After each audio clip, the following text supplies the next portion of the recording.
They did manage to knock this cross off, and we repaired it the best we can, but you can see there's a little seam here. We can't repair it 100%. This is the grave of Corporal John Popson, who died in the First World War.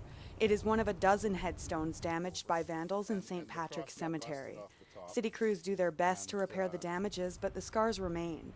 Other headstones were damaged so severely it's impossible to make them whole again. This top is going to be broke off.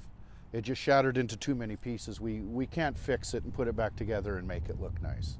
The type of marble in this marker can't be replaced. Manufacturers haven't used it for years.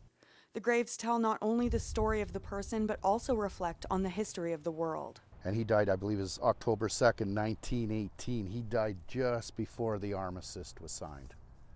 Another 5 weeks, he'd still be alive. The war ended 5 weeks later.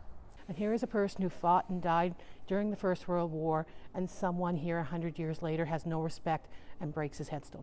Due to a fire at St. Patrick's Church, most of the records indicating who is buried where have been lost. Archivists and members of the Genealogical Society have spent years researching the cemetery. Many of the people buried are not in recorded history at all. For some people, the only thing we have is that headstone, and in one night somebody destroyed years of work. And because once they wreck those things, our history is lost. For families and archivists, headstones are much more than just granite. They're the record of somebody's life story, like Corporal John Popson, whose family went to great lengths to bring him back from France. Andrea Montgomery, CTV News, Lethbridge.